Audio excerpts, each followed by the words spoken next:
Welcome to episode 77 of Rebirth Revolution. My name is Melissa Olson. The world just keeps getting more and more interesting. I know it may seem like there is constant conflict and turmoil, and that may be true. But this is how we, as people, move forward.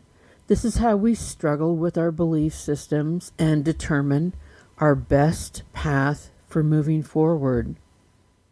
This week, the Pope declared that same-sex marriages cannot be blessed because the Church cannot bless sin.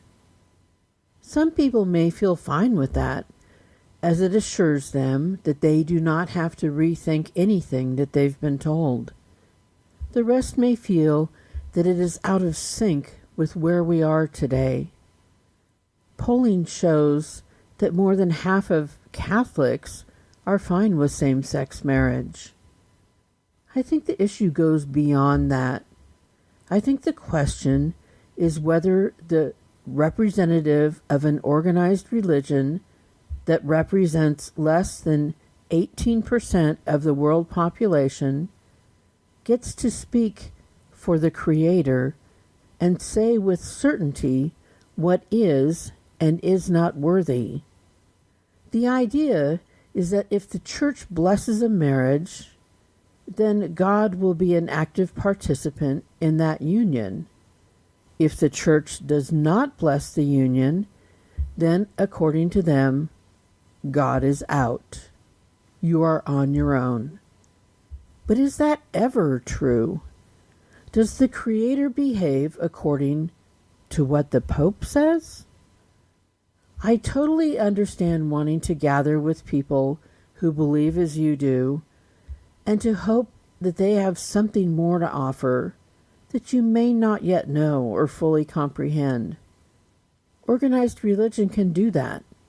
The thing that has always thrown me is that the Creator created everything and everyone on this planet. Why on earth would the Creator only love 18% of all of his creations, and even then decide that many of those people are not entitled to a full relationship? For me, it comes down to exactly how petty you think the Creator is, and how much control of our lives we want to hand over to people who think that their relationship with the Creator is more special than the one you have. They want us to believe that the relationship they have is one that we can never achieve. We just aren't special enough. But in this particular organized religion, women have no significant roles in the institution, and the men in positions of power were complicit in moving priests around who were caught molesting children. This allowed the offending priests to move on to a fresh crop of people who thought these priests were so special in the eyes of the Creator that they should not and could not be questioned. So, we know that everyone on this planet is human, and as such, subject to making mistakes, some of which are seemingly innocuous, and others that are so profound that they alter the course of lives forever. There are people who are working at all the different grade levels of spiritual awareness in every profession, including in the clergy. This is why it is so dangerous to grant special dispensation to anyone. We humans cannot handle an excess of power combined with the absence of accountability. This is the kiss of death for any human. In the same vein, it is beyond dicey to let any humans decide that other humans are unworthy of a relationship with their Creator, or to strip them of the choice to have a higher power involved in their relationships. Their belief that they have the power to decide what the Creator can do or where the Creator can be is imaginary. They have no such power. People always want to feel special. People always want to be the favorite. People are often willing to throw others under the bus if they think it will lift them to a higher status. These are some of the annoying attributes that come with being human. We're a mess. We work many lifetimes to overcome our pettiness, our cruelty, our need to judge others. This is just part of the deal. Our lives are an unending quest for meaning and purpose and connection. We get a lot wrong along the way, but loving people is not where we get it wrong.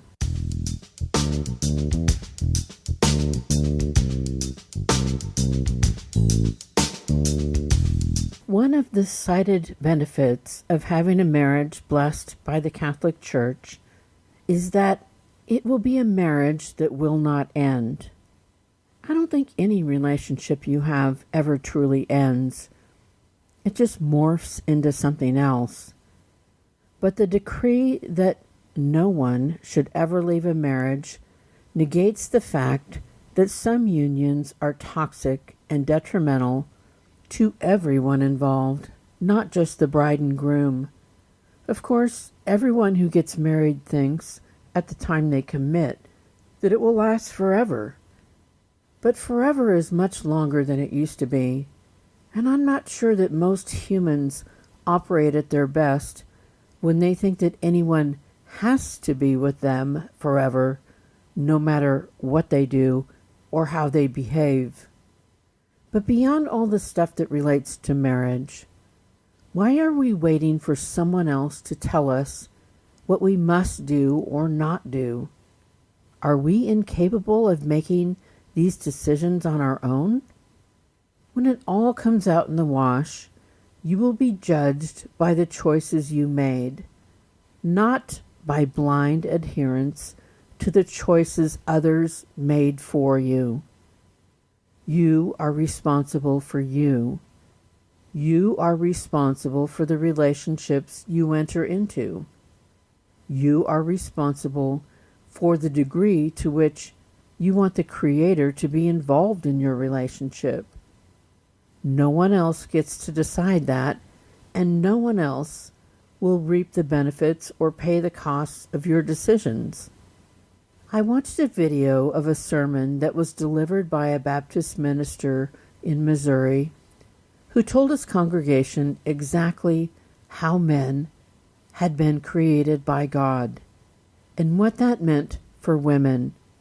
He, predictably, had no rules for husbands to follow, and he obviously did not put any of these edicts into play in his own life, but he spoke for the Creator and let the congregation know exactly what was expected of the women. He started out by stating that Melania Trump was the ultimate trophy wife, and they probably couldn't live up to her standard of beauty, but they might be able to get a participation trophy. I wonder how many of the women checked out at this point, because we all know that her husband cheated on her and every other wife he had. Her alleged beauty proved not to be any sort of insurance policy. So anyway, here are the things that women needed to do to please their husbands. Be thin. And I mean, this was pounded into the ground.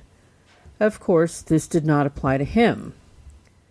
Wear makeup and perfume, which he explained were necessary because women are ugly and they stink. They need a good hairstyle. They need clothes that flatter them, with age shaming thrown in for good measure. The makeup, hairstyle, and clothes are subject to their husband's approval, since their job is to look hot to their husband. They need to recognize that the one reason a good Christian man would marry them was for sex, and that once married, they no longer had full rights to their own bodies. They also are not to tell their husband how to do anything, because their input will strip him of any joy he may have experienced without her intervention. All of this hogwash was delivered at the front of a church by a man holding a Bible and proclaiming that this is just how God made men. These are immutable laws. I think this really sells men short. It reduces them to an outdated caricature.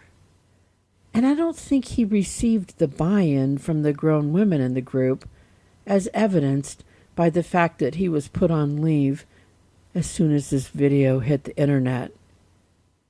The part that disturbs me the most is that this toxic, misogynistic message was shared with young, impressionable people. Boys were being taught that they were designed to be pigs who have one-dimensional relationships with women, all based in visuals and sex that is purchased at the altar, with the Creator's blessings, as they were designed to be nothing more than that. The girls were taught that their value is all completely superficial, and that they will never be able to have a meaningful relationship with the male of the species. They were told in no uncertain terms that their value is in being arm candy to bolster the egos of men, and then to lose their autonomy once they agree to marriage. This must be some seriously depressing news.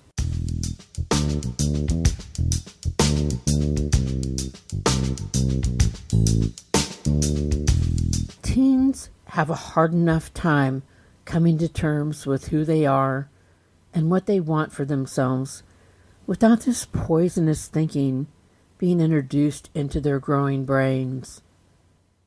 But the man possessed an elevated status. He's the minister. He must be telling God's truth. He is special, and we are to follow him.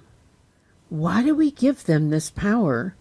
And why does it have to get this toxic before it can even be brought into question? This one sermon took him out, at least temporarily. But can you imagine all the stupid ideas he slipped into every other sermon leading up to this one?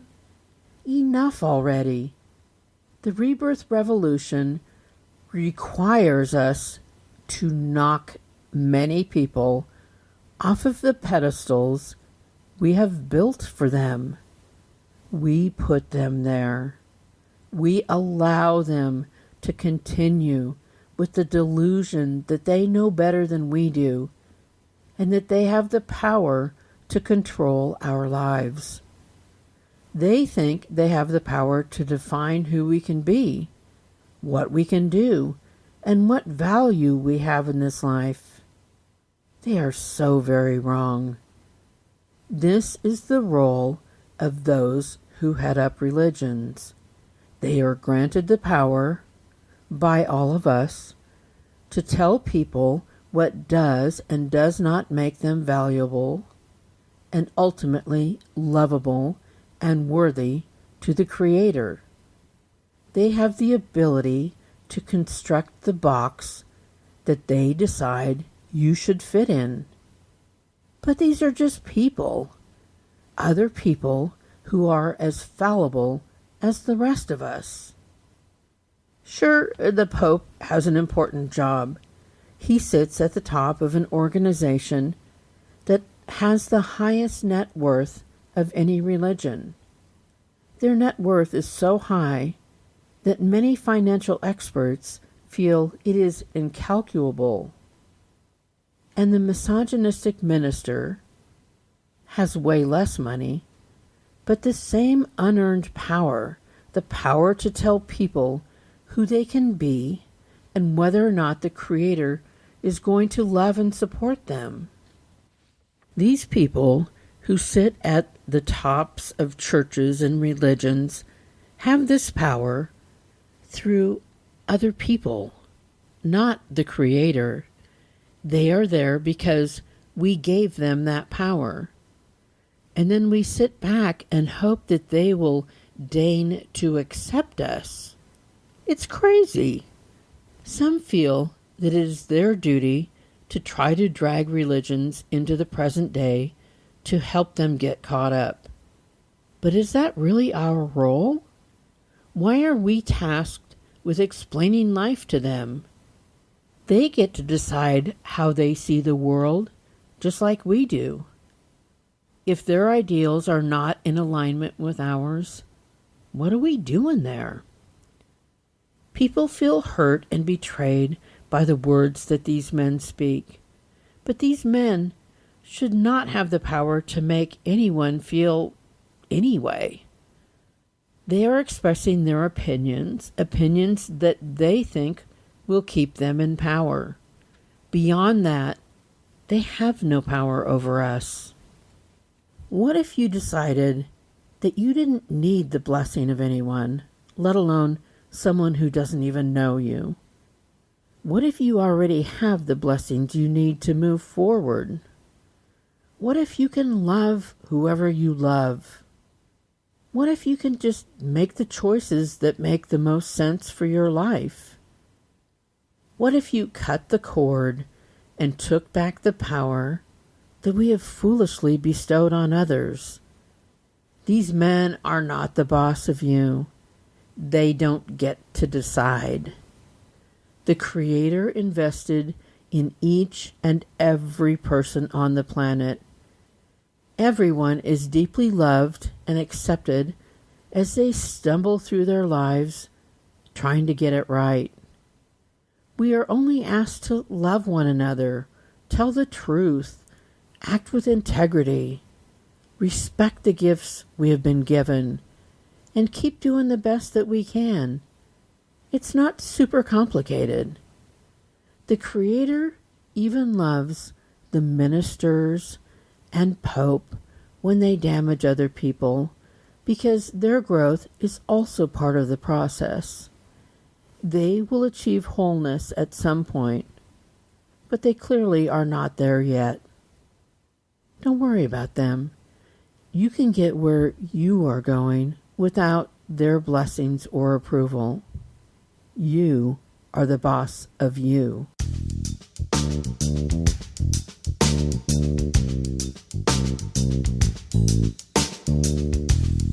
Thanks for listening to Rebirth Revolution. I realize that I may be stepping on some toes. I know that we have been taught that some of the powerful are beyond reproach. But that, fortunately, is not how life works. We are all playing the same game in the same school. If there are others who you think might like Rebirth Revolution, please let them know. Until next week, seek not the approval of others. Chart your own course. Love anyone you want to love. And wear your mask. Remember, you are loved exactly as much as every other person on the planet, not 1 ounce more or 1 ounce less. Stay strong and safe and fully in your power.